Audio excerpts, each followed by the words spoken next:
자, 오늘 이제 사도행전 17장 보셨지만 사도 바울이 이제 아테네는 그리스 아테네를 말합니다. 워낙 유명하죠? 아테네에서 설교하는 내용인데 이 상황을 좀 전후 문맥을 제가 먼저 설명을 드릴게요.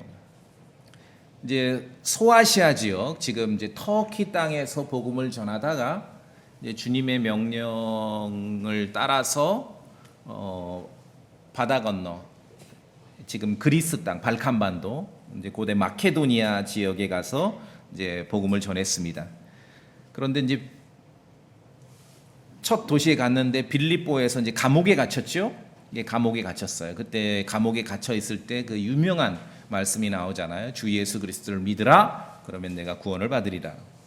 사도 바울과 일행이 마케도니아 빌립보 감옥에 갇혔다가 석방된 이후에 이제 같은 마케도니아 지역입니다. 말씀드리는 이제 빌립보나 이제 데살로니가 이런 데는 그냥 단일 도시의 이름이고, 마케도니아, 성경에서 이제 마케도니아 나올 때는 뭐 아가야 이렇게 나올 때는 전라북도 같은 그런 광역 지자체로 보시면 됩니다. 마케도니아에 있는 빌립보 감옥에서 석방된 이후에 같은 마케도니아의 또 다른 도시 데살로니가에 가서 예수 그리스도를 선포했습니다. 그때 데살로니가에서 큰 회개가 일어났어요. 기간은 짧습니다. 약 3주 정도만 말씀을 전했는데 많은 사람들이 예수 그리스도를 믿게 되었습니다. 자, 그만큼 복음의 역사가 그렇게 크게 일어나는 만큼 또 그 지역에 데살로니가에서 믿지 않는 유대인들의 방해도 극심했습니다. 어느 도시에서건 믿지 않는 유대인들의 방해를 받았는데 이 데살로니가에 있었던 믿지 않는 유대인들은 좀 질이 안 좋았어요. 불량배, 깡패들을 동원해서 막 방해를 하는 거예요. 여러분 그런 상황 되면 어떻게 하시겠습니까? 내가 우리 형제님 집사님이 유도를 했기 때문에 아무 문제 없습니다. 아니죠. 데살로니가에 있는 믿지 않는 유대인들이 불량배, 깡패들까지 동원해서 바울과 그 일행의 복음 사역을 방해하니 바울은 일행과 함께 데살로니가를 나와서 인근에 있는 베레아라는 도시로 갔습니다. 그런데 베레아에 가서 또 말씀을 전하는데 이 데살로니가에 있던 믿지 않는 아주 질 나쁜 유대인들이 베레아까지 쫓아와서 또 방해를 하는 거예요. 여러분 어떻게 하시겠습니까? 하나님의 사역이 복음 전파를 물리적으로 방해하는 사람들이 있습니다. 있을 수 있어요. 피할 수 있으면 피해야 됩니다. 이것이 상책입니다. 아시겠습니까? 하책은 맞서서 싸우는 것이에요. 왜 상책이라고 말씀드립니다? 우리의 싸움은 혈육의 싸움이 아니거든요. 태권도로 싸우는 싸움이 아니에요. 우리의 싸움은 피할 수 있으면 피해야 됩니다. 근데 요새 여러 이제 코로나니까 많이 못 만나니까 좀 전화로나 유선으로 문자로 이렇게 이제 다른 지역의 목회자들하고 교제하고 여러 가지 소식을 듣다 보면은 교회에 여러 가지 크든 작든 문제들이 있고 어려움들이 있는데 대부분 이제 이게 이 다수의 어떤 사람들, 성도들과 목사들과 이게 누가 옳고 그름을 떠나서 다수의 성도들과 목사 이런 1대1의 이런 이제 구도로 어려움이 있고 혼란이 있고 평화가 깨지고 그런 일을 봐요. 근데 그런 걸 보면서 제가 또 말씀을 묵상하면서 내가 그러면 목회자로서 어떤 상책을 내가 펴야 되겠는가? 싸움이 안 되게 해야 되겠구나. 여러분 저한테 시비 걸어 보세요. 싸움이 안 되실 겁니다. 이게 상책입니다. 아시겠습니까? 피할 수 있으면 피하셔야 돼요. 맞서 싸우는 거 아니에요. 데살로니가 가서 빌립보 가서 감옥에 갇혔지 않습니까? 석방됐어요. 그럼 우리 같으면 막 악심으로 빌립보에서 막 이부순서까지 할 텐데 그렇게 안 했어요. 피해서 데살로니가로 왔습니다. 또 데살로니가에서 아주 불량배 같은 유대인들이 방해를 하니까 또 피해서 베레아로 왔습니다. 베레아까지 쫓아와가지고 방해를 하니까 또 이번에 피해서 아예 멀리 내려왔어요. 발칸반도 그리스 남부에 있는 아테네까지 온 것이에요. 아테네까지. 자, 바울이 그래서 아테네까지 이번엔 좀 멀리 회피를 했습니다. 바울이 아테네로 피신하게 됐는데 요 대목에서 바울의 이런 일행인 실라와 디모데는 아테네로 같이 동행을 안 하고 북쪽인 마케도니아 지방에 그냥 남아 있었습니다. 실라와 디모데는 남아서 데살로니가에서 말씀을 전했는데 한 3주 정도밖에 짧은 시간 전하지 않았는데도 큰 회개가 있었다고 말씀드렸죠. 교회가 세워지고 했는데 너무 이제 그 못된 유대인들 때문에 급하게 나왔지 않습니까? 그래서 바울은 베레아에서 아테네로 피신해 가면서 디모데와 실라를 마케도니아에 남겨두고 데살로니가 교회를 다시 방문하도록 그렇게 요청을 한 것이에요. 그러니까 일행이 지금 분리돼 가지고 바울은 아테네까지 남쪽으로 피신을 하고 디모데와 실라는 너무 급하게 빠져나왔잖아요. 그러니까 위로차 격려차 데살로니가 교회를 방문한 것이에요.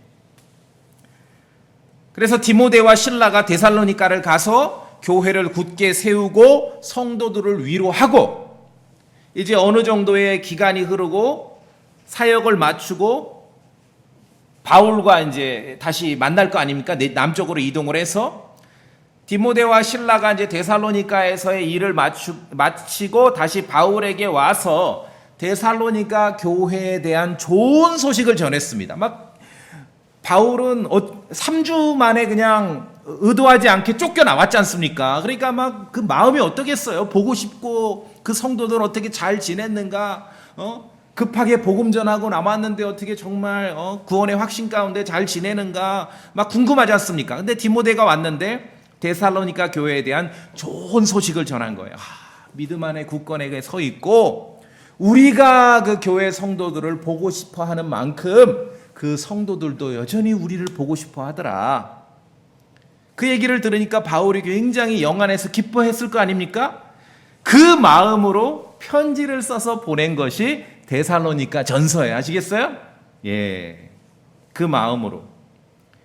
그래서 성경을 읽을 때 여러분 이제 복음을 전하고 여러분 주변에 초신자들이 있지 않습니까? 좀 영적으로 어린 성도들에게 성경을 읽으라고 했을 때 그냥 열심히 읽어 이렇게 던져주면 이건 무책임한 것입니다. 대부분 그럼 마태복음부터 읽다가 이단으로 빠지거나 신천지로 빠져요. 그렇게 하지 마시고 다 이렇게 그 띠줄이 있잖아요. 띠줄, 성경에 띠줄이 있죠. 데살로니가 전서를 딱 표시를 해주세요.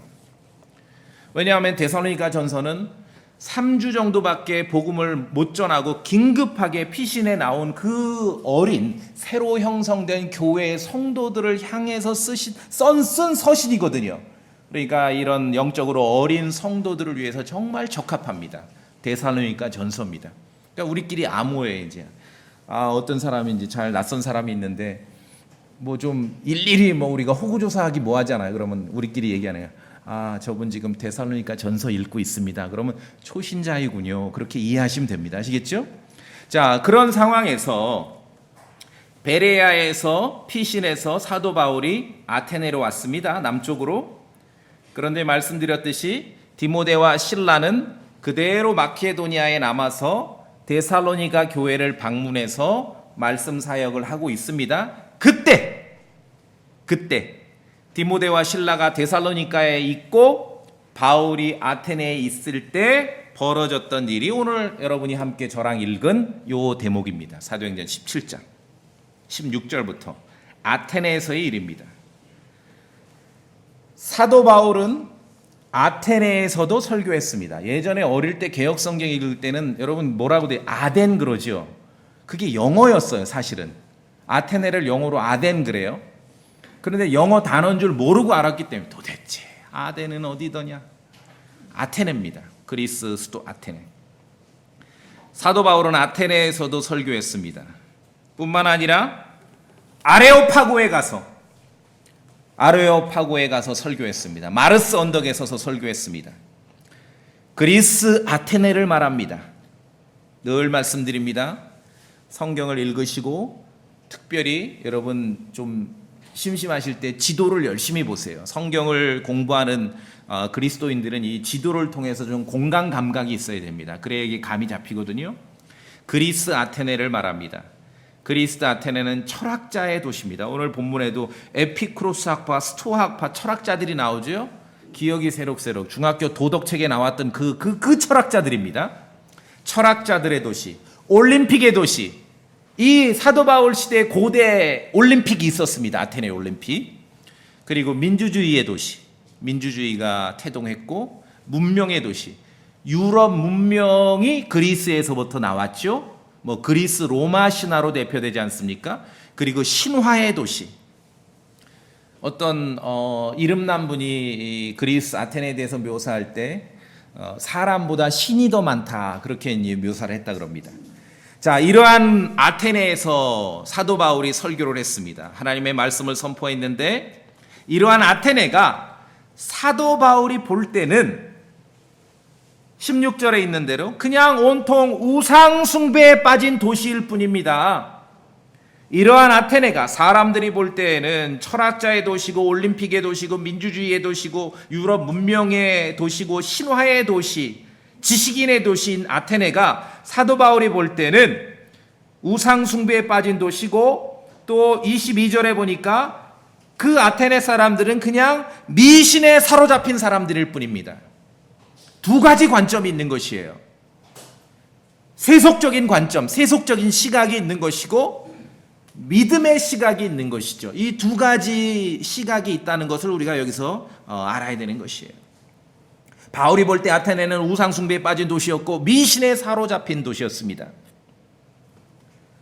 유럽 문명의 중심이었고 철학과 신화의 도시인 아테네, 사람들보다 신들이 더 많다라고 소문났던 그 아테네, 역사에서 고대 헬레니즘 문명의 본체라고 하고 있는 이 그리스 아테네, 성경 말씀을 통해 그 실체가 뭔지를 보여주는 것이에요.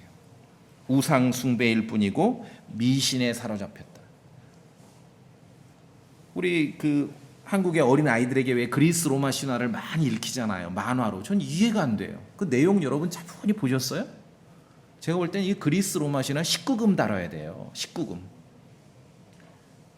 교회들이 모여가지고 목사들이 요새 차별금지법 반대한다, 동성애 반대한다 시위를 저쪽 가는데 집에 가서 애들이 다 19금 읽고 있어.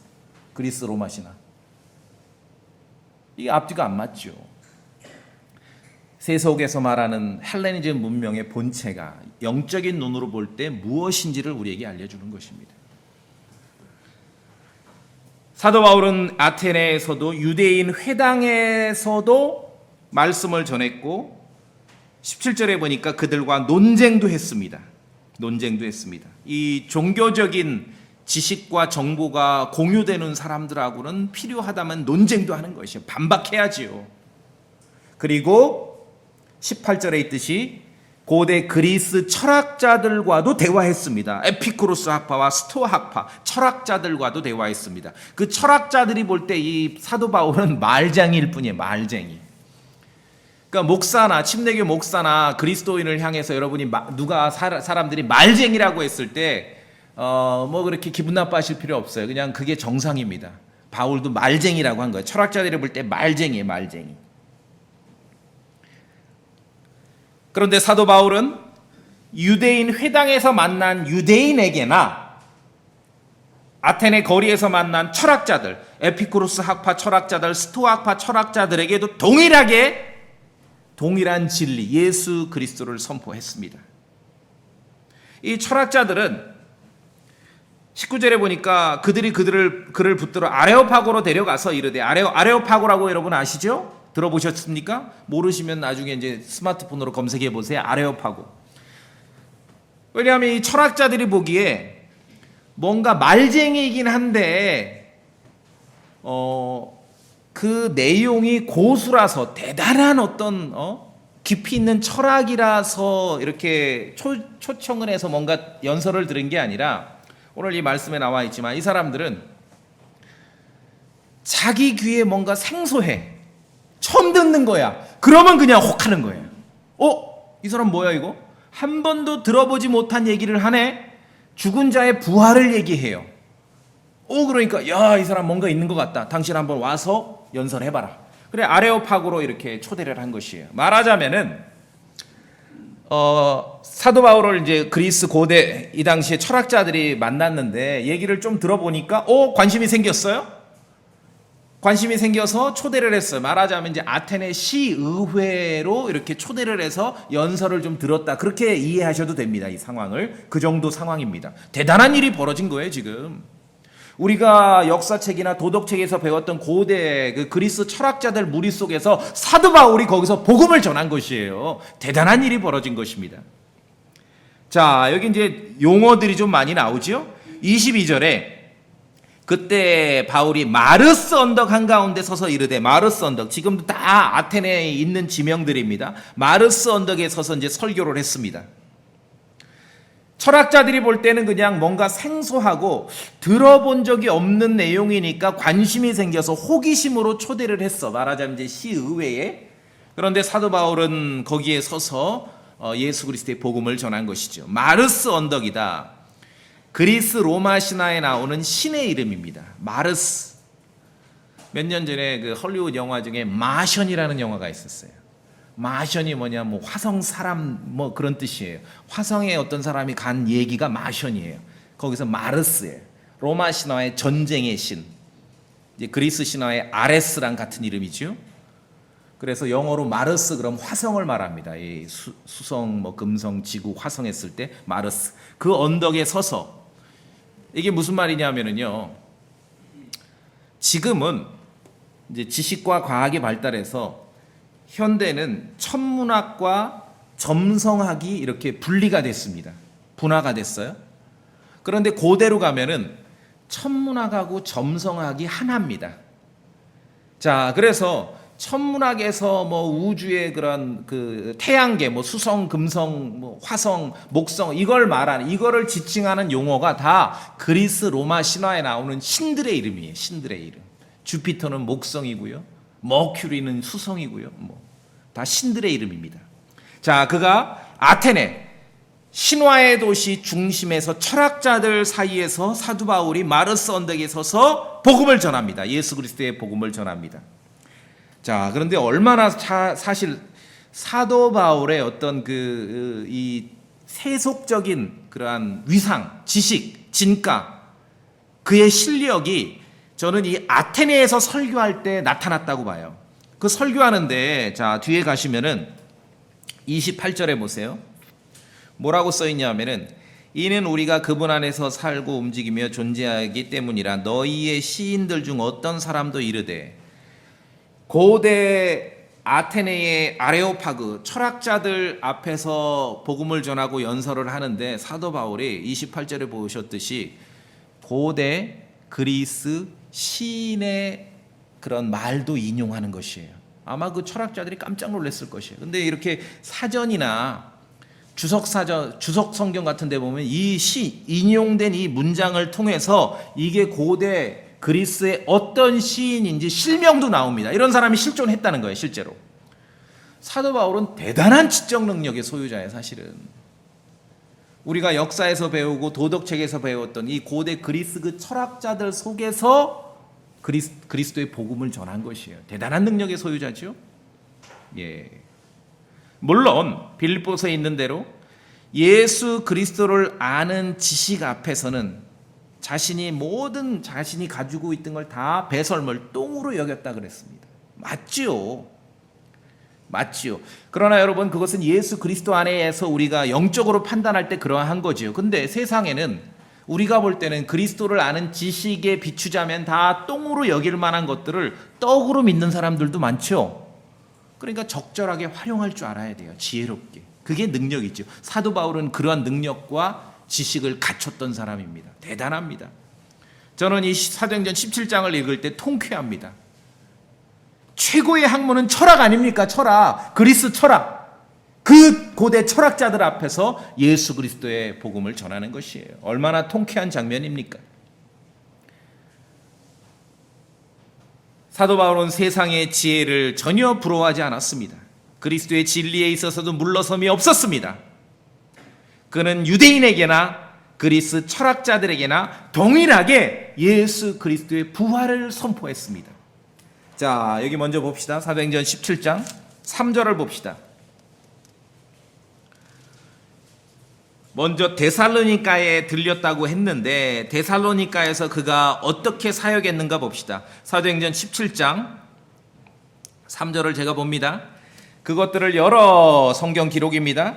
그리스도께서 반드시 고난을 받고 죽은 자들로부터 다시 일어나셨어야 함을 예증하고 내가 너희에게 선포하는 이 예수님이 그리스도시라고 말하니, 자, 빌립보 감옥에서 석방된 이후에 이제 데살로니가에 가서 말씀을 전했는데 데살로니가에 있는 회당에서 만나는 유대인들에게 무엇을 전했습니까? 예수 그리스도의 부활을 전했습니다. 우리가 성경을 통해 배워야 되고 사도 바울을 통해 배워야 돼요. 자꾸 딴 얘기하면 안 돼요. 딴 얘기하면 안 돼요. 종교적 열정과 종교적 배경이 있는 유대인들에게 예수 그리스도의 부활을 전했습니다. 자, 그리고 이제 결국은 그 방해꾼들 때문에 피신해서 남쪽으로 아테네까지 왔는데, 아테네에서 역시 유대인들도 만나지만 오늘 본문 18절에 있는 대로 그 고대 그리스의 철학자들을 만납니다. 무엇을 전했습니까? 18절 끝부분에 보세요. 이는 그가, 사도 바울이죠, 그들에게, 그 철학자들에게 무엇을 전합니까? 예수님과 부활을 선포하였기 때문이라. 이게 성경의 말씀입니다.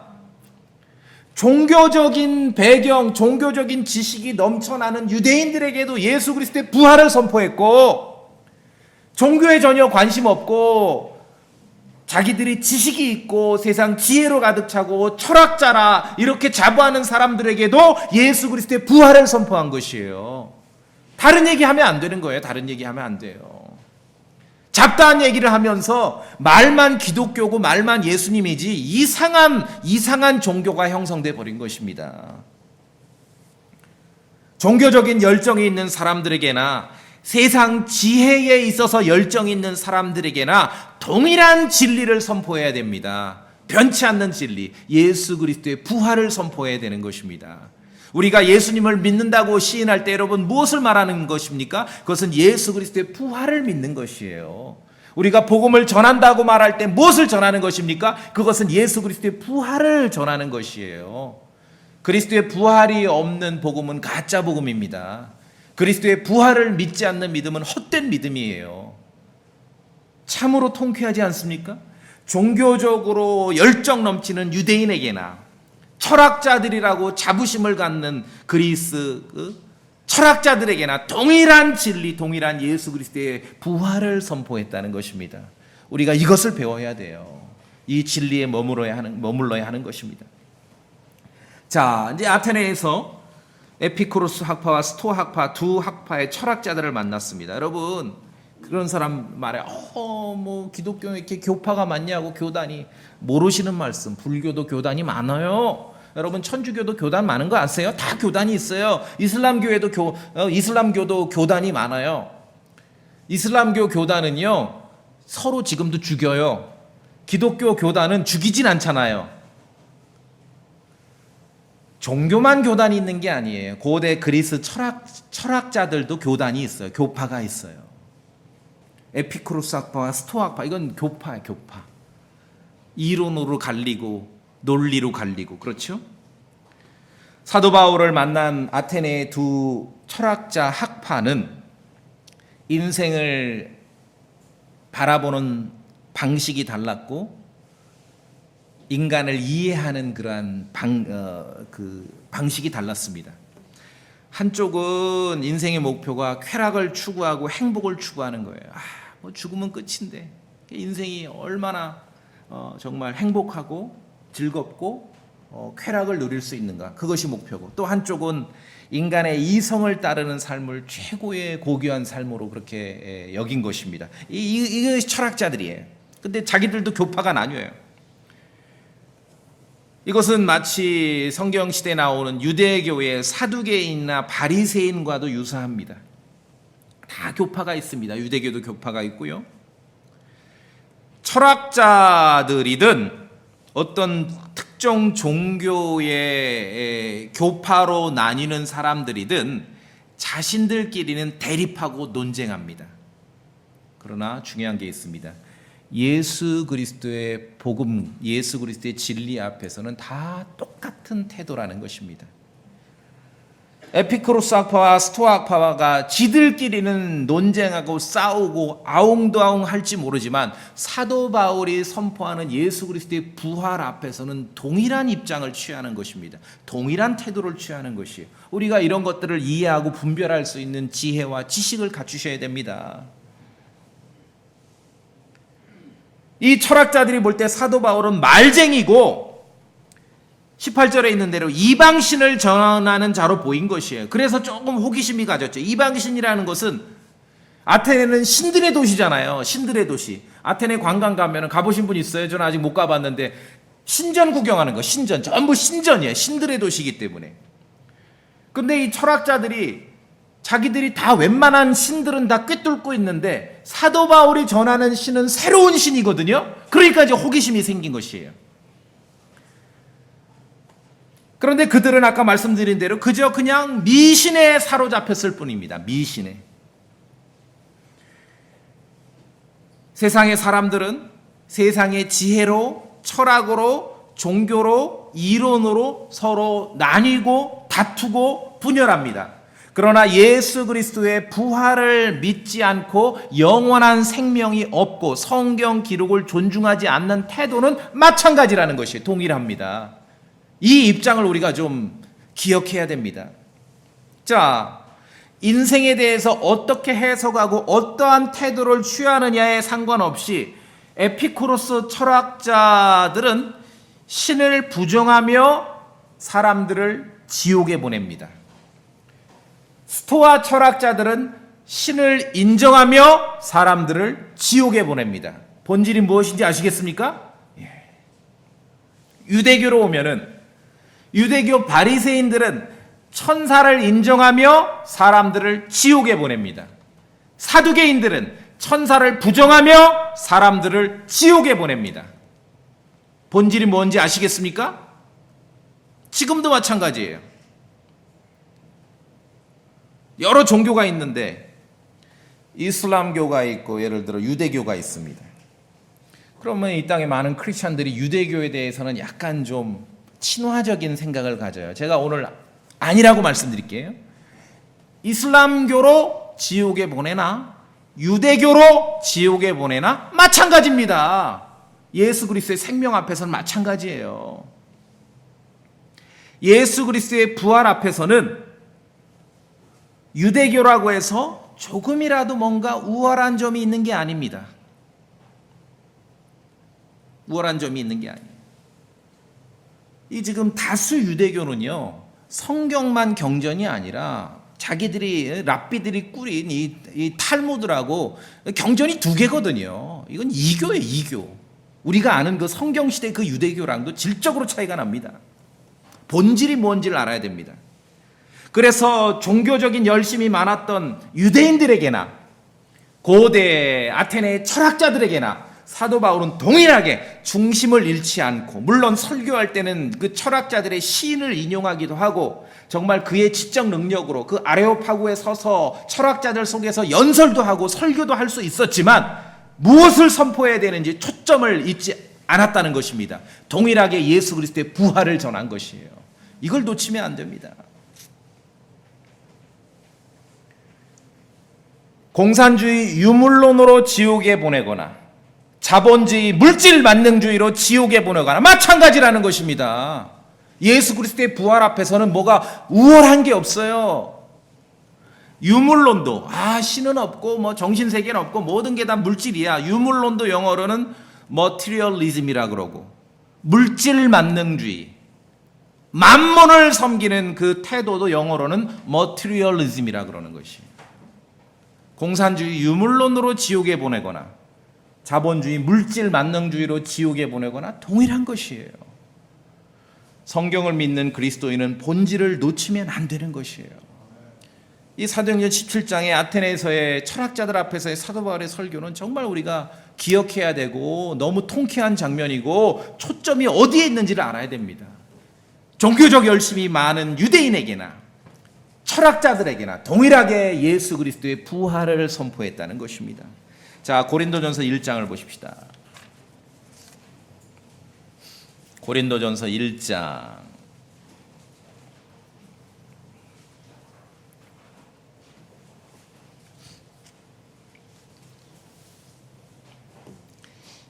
22절, 23절, 24절까지 21장 22절, 23절, 24절 우리 소리내서 한번 읽어보겠습니다. 방금 제가 말씀드린 대로 아테네에서의 사도 바울의 설교를 염두에 두고 읽어보시면 좀 더 명확하게 그려지십니다. 고린도전서 1장 22절부터 시작. 유대인들은 표적을 요구하고 그리스인들은 지혜를 추구하나 우리는 십자가에 못 박이신 그리스도를 선포하노니 그분은 유대인들에게는 걸려 넘어지게 하는 것이요 그리스인들에게는 어리석은 것이지만 부르심을 받은 자들에게는 유대인들에게나 그리스인들에게나 그리스도는 하나님의 권능이시요 하나님의 지혜이시니라.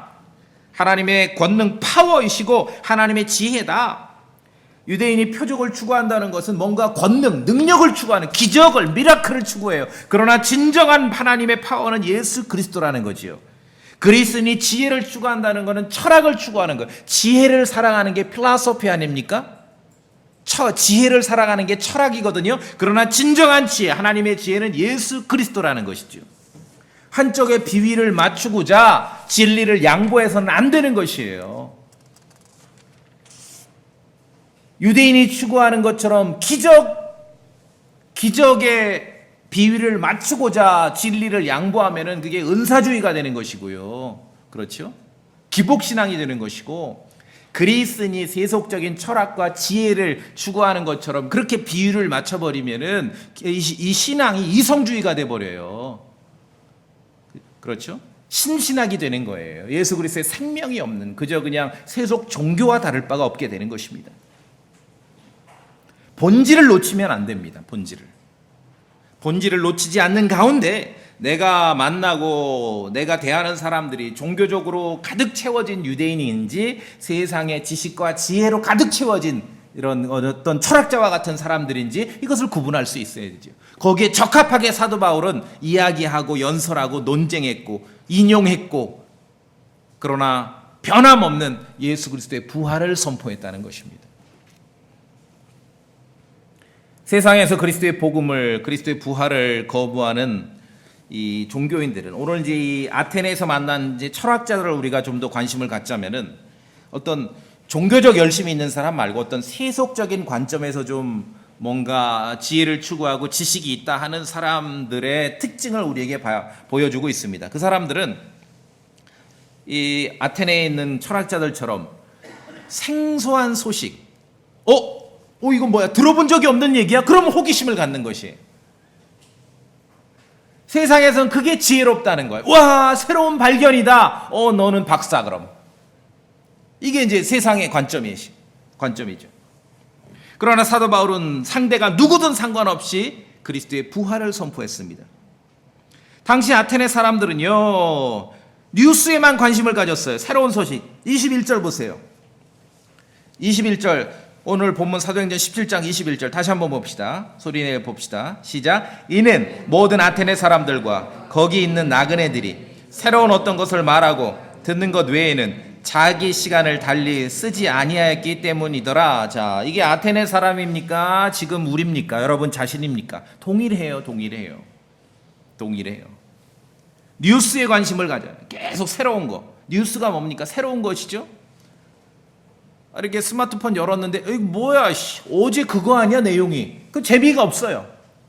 새로운 게 계속 올라와야 재미있는 것이에요. 새로운 게. 아테네 사람과 같습니다. 아테네 철학자들, 아테네 사람들은 말씀드렸듯이 사도 바울에게 관심을 갖고 그를 아레오파고로 말하자면 이제 아테네 시의회로까지 초대해서 뭔가 연설을 듣고자 했던 이유는 진리 자체에 관심이 있어서가 아니라 사도 바울이 말하는 내용이 한 번도 들어본 적이 없는 거야. 자기들이 수많은 신에 대해서 다 섭렵하고 있는데 웬만한 신들은 자기들이 다 꿰고 있는데 사도 바울이 말하는 신은 새로운 신이야. 그래? 당신 한번 와서 얘기해봐. 이게 아테네 사람들, 철학자들의 태도였다는 것입니다. 이게 그들 얘기입니까? 우리 얘기입니까?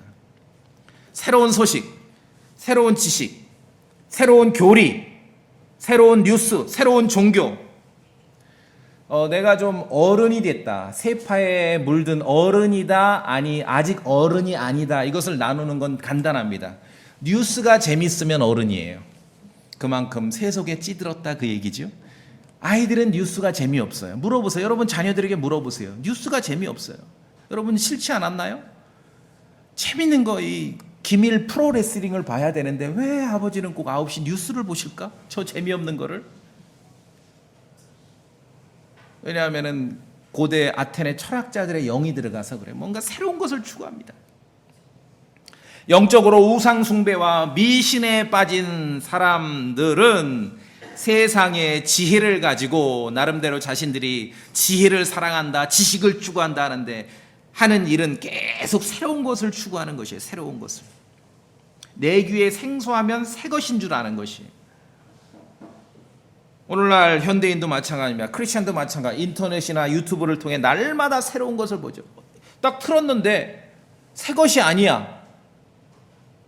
그럼 제가 이제 뭐 코로나 때문에 이렇게 그 유튜브에 하나씩 이제 영상을 찍어 올리는데 그것을 나한테 가르쳐 준 선생님들이 몇 명 있어요.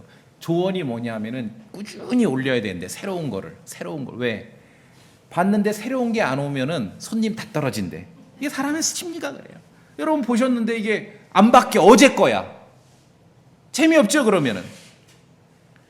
그러니까 사람들이 계속 뭔가 새로운 것들을 추구하고 나 자신도 새로운 것을 보고 있다고 생각해. 그런데 착각입니다. 새 거 아니에요. 한 가지 뉴스가, 한 가지 소식이 살짝 말만 바꾸고 뭔가 그림만 바꿔가지고 적어도 일주일 이상은 돌아가거든요. 여러분이 인터넷이나 유튜브로 보는 거 새 거를 본다고 생각하지만 사실은 어제 본 걸 보는 거예요. 어제 본 거. 왜냐하면은 이 컴퓨터가, AI가 우리보다 금연에 있어서는 더 똑똑해요. 아, 이 사람이 요런 걸 갖다 바치면은 좋아하는구나. 그리고 자기가 요런 걸 갖다 이렇게 살짝 보여주면 자기가 맨날 새 것을 보고 있다라고 착각을 하겠구나. 해 아래 새로운 것은 없습니다. 자, 구약의 전도서 1장 봅시다. 전도서 1장.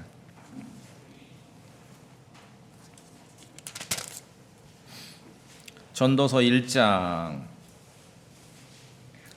1장.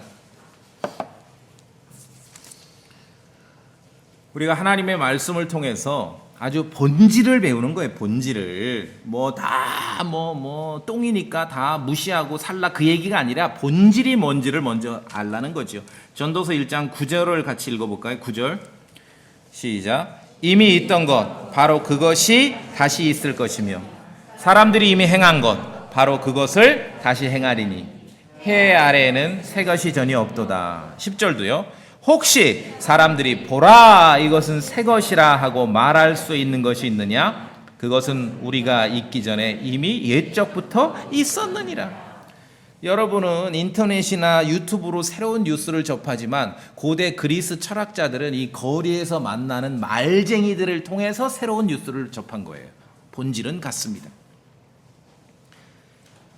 새로운 것, 생소한 것, 그런 것을 일상에서 접하는 것이 또 어떤 삶의 재미를 주기도 합니다. 그러나 제가 말씀드리고 싶은 것은 지나치게 새로운 것, 생소한 것에 여러분의 마음을 빼앗기지 마시기 바랍니다. 빼앗기지 마세요.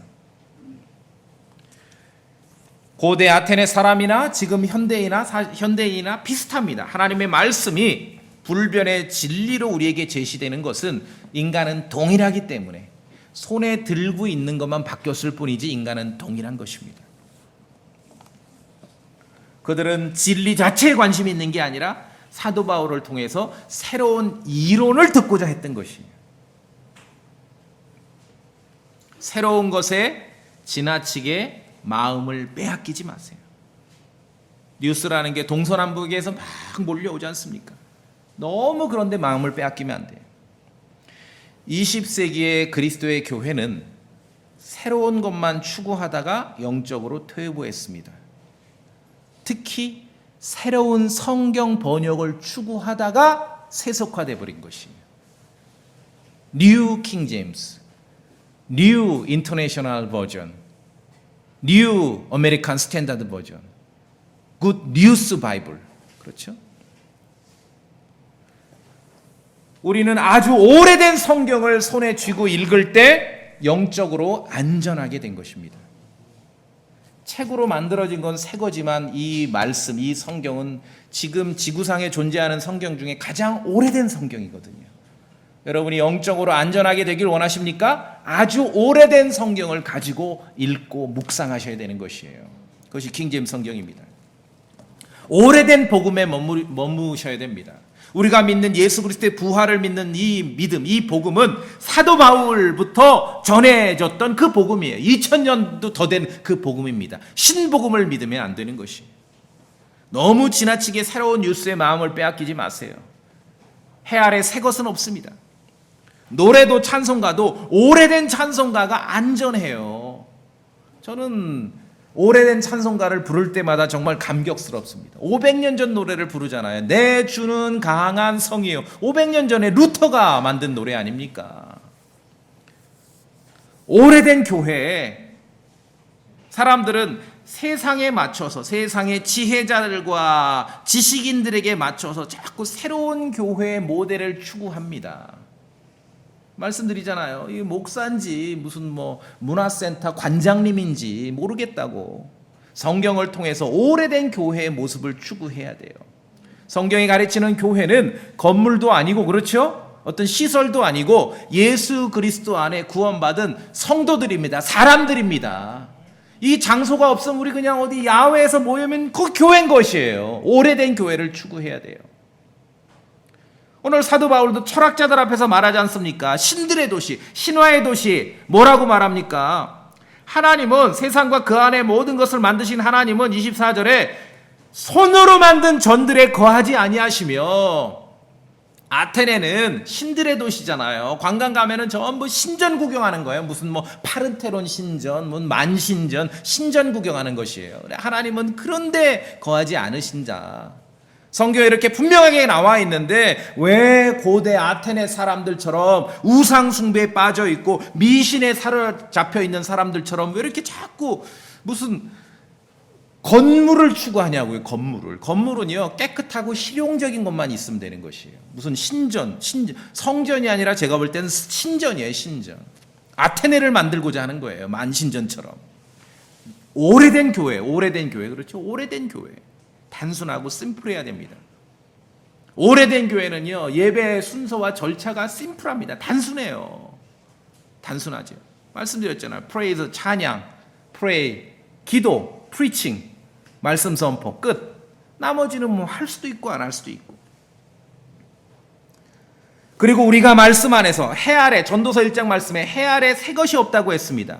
무엇보다도 우리 구원받은 그리스도인이 세상에 지혜롭다고 하는 사람들이 제공하는 그런 뉴스, 새로운 소식이 아니라 우리가 추구해야 될 것은 말씀 안에서 여러분 속사람의 새로움을 추구하셔야 됩니다. 예수 그리스도 안에서 지식의 새로움을 추구하셔야 돼요. 생각의 새로움을 추구하셔야 돼요. 세상 소식이 새로운 걸 원하지 마시고 여러분의 속사람의 새로움과 여러분 생각의 새로움을 추구하시라고요. 고린도후서 말씀에 4장 말씀에 속사람은 날마다 새로워지는다. 주님께서 원하시는 새로운 뉴스는 이것이에요. 와, 일주일 됐는데 어떤 형제가 새롭게 됐더라. 새롭게 변화됐다. 생각이 새로워졌다더라. 이게 우리가 추구해야 될 것입니다. 자, 오늘 본문 사도행전 11장 다시 보시면은 생소하고 새로운 것들만 추구하고 뉴스만 추구하는 아테네 사람들에 대해서 성경은 22절에 사도 바울의 입을 통해 이렇게 평가합니다. 너희 아테네 사람들아, 내가 알고 보니 너희가 모든 일에 지나치게 미신에 사로잡혀 있도다. 아이들이 인기리에 읽고 있는 그리스 로마 신화를 그냥 이 한 문장으로 정리합니다. 미신에 사로잡혀 있다. 미신에. 그래서 하나 꼭 기억하십시오. 개역 성경은요 범사에 종교심이 많도다 이렇게 돼 있어요. 전혀 다르죠? 종교심이 많은 거, 릴리지어스한 거는요 좋은 거예요. 이 신앙심이 많다는 거거든요. 그게 아니라 올바른 킹제임스 성경에 있는 대로 미신에 사로잡혀 있는 거예요. 미신이 뭡니까? 한국 사람들 잘 알죠? 점치고 굿하는 것만 미신이 아니에요. 아테네 사람들이야말로 미신에 사로잡혀 있었습니다. 그리스 로마 신화는 다 미신입니다. 그 다음 23절에 있듯이 알지 못하는 신에게 뭔가 종교 행위를 하는데 알지 못하고 무지 가운데 하는 것이 바로 미신입니다. 아무런 근거 없이 하는 것이 미신이에요.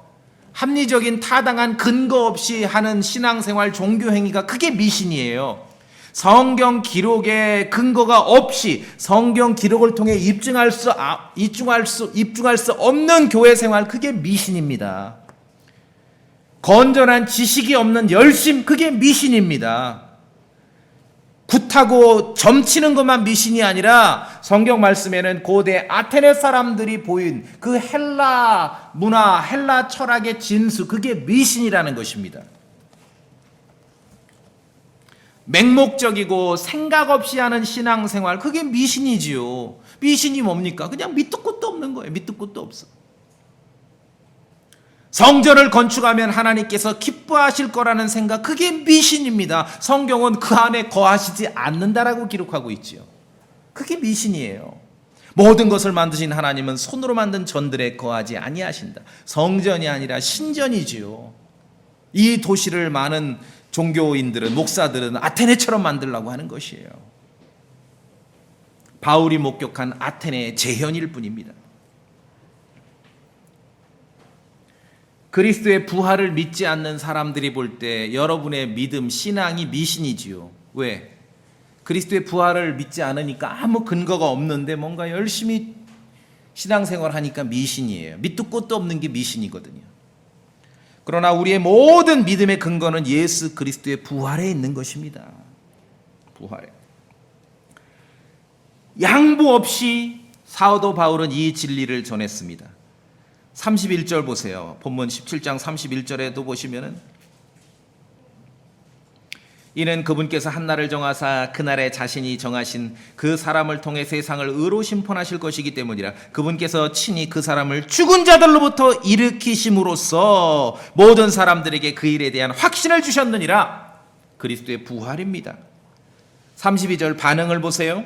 그들이 죽은 자들의 부활에 대하여 들을 때에 어떤 사람들은 조롱하고 다른 사람들은 말하기를 이 일에 대하여 우리가 내 말을 다시 듣겠다 하니. 조롱하는 사람들, 그리스도의 부활, 죽은 사람이 부활한다는 얘기를 들었을 때 그것을 조롱하는 사람들이 볼 때 우리의 신앙, 사도 바울의 신앙은 미신이지요. 밑도 끝도 없기 때문에. 오늘 기억하셔야 됩니다. 점치고 굿하는 것만 미신이 아닙니다. 하나님 말씀에는 고대 철학자의 도시, 신화의 도시 아테네 사람들이 바로 미신에 빠진 사람들입니다. 이 진리는 킹제임스 성경으로만 우리가 이해하게 되는 거예요. 미신에 빠졌다. 세상의 지혜자들이 볼 때 우리의 믿음은 참으로 어리석고 바보 같아요. 왜냐하면 부활을 안 믿으니까 미신이에요. 밑도 끝도 없지 않습니까? 그러나 변함없이 선포해야 될 진리는 예수 그리스도의 부활입니다. 다른 얘기 하지 마세요. 다른 얘기로 꼬셔도 소용없습니다.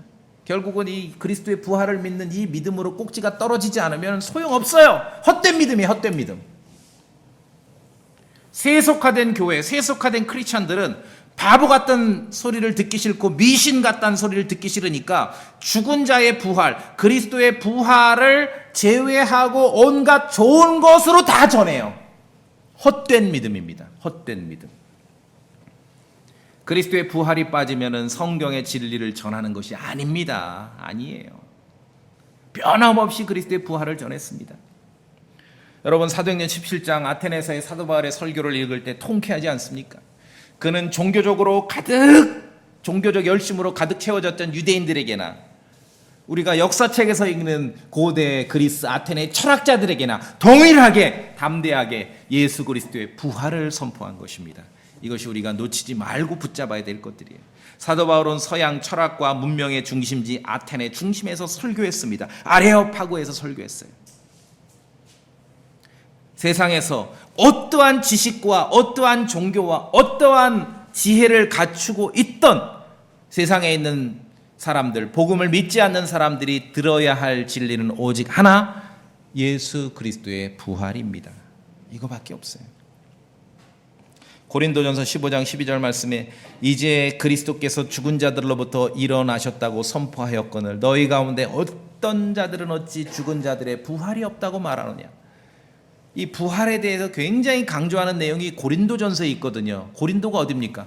아테네 옆에가 고린도거든요. 이 같은 동네. 그 사람들의 그 지역에 있는 철학자들을 염두에 두시면 되는 것이.